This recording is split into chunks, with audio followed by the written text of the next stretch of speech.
اس اللہ تعالیٰ نے آسمان سے پانی نازل فرمایا، پھر نالے بھر کر اپنے مقدر کے موافق چلنے لگے، پھر سیلاب حس و خاشک کو بہلایا جو اس پانی کے اوپر آ رہا ہے۔ جیسا بارش گرتا ہے نا، اس ٹائم پر دیکھو نالے کے اوپر اس میں پانی کے اوپر کیا ہے کہ کچرا جمع ہوا اوپر آ جاتا ہے۔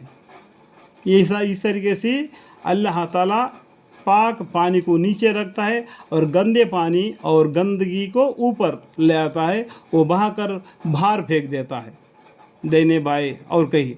ٹھیک ہے، سمجھ میں آیا بات؟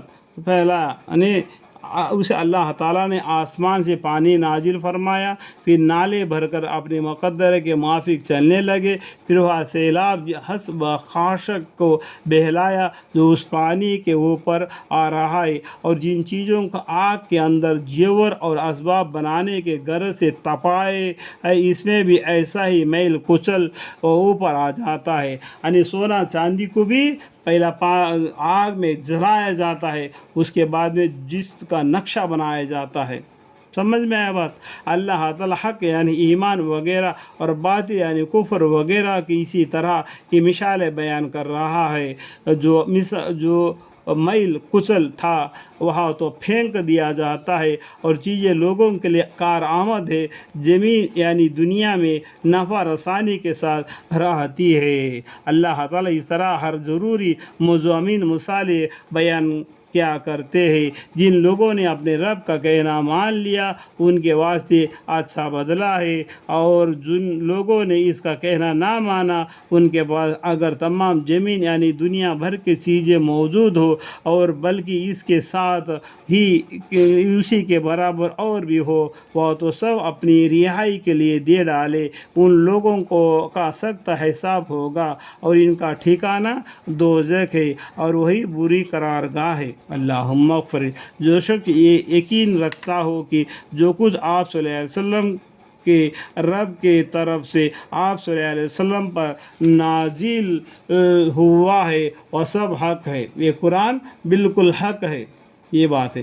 کیا ایسا شخص اسی کی طرح ہو سکتا ہے جو اندھا ہے؟ پس نصیحت و سمجھداری لوگ قبول کرتے ہیں۔ اندھا آدمی کو کچھ دکھائی نہیں دیتا ہے نا، اسی طریقے سے جو آدمی پڑھا لکھا ہوتا ہے، سمجھدار ہوتا ہے، وہ بات کو سمجھ جاتا ہے۔ یہ قرآن بالکل حق ہے، اس کے اندر کوئی ایک حرف بھی جھٹلانے کے لائق نہیں، بالکل حق ہے۔ بس نصیحت تو سمجھداری لوگ قبول کرتے ہیں، اور یہ سمجھدار لوگ ایسے کہ اللہ سے جو کچھ انہوں نے عہد کیا ہے اس کو پورا کرتے ہیں اور اس عہد کو توڑتے نہیں۔ اللہم اغفر۔ قرآن کریم کے تلاوت کے درمیان میں کچھ باتیں میں سمجھنے کے لیے کچھ اور بھی حدیثوں کی باتیں اور کچھ اپنی سمجھداری کی باتیں جوڑ کر میں بیان میں لگا رہا ہوں۔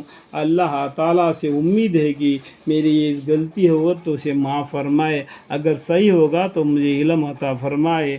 وقل رب زدنی علما وقل رب زدنی علما قال رب اشرح لي صدري ويسر لي امری واحلل عقدۃ من لسانی یفقهوا قولی۔ آمین ثم آمین والحمد للہ رب العالمین۔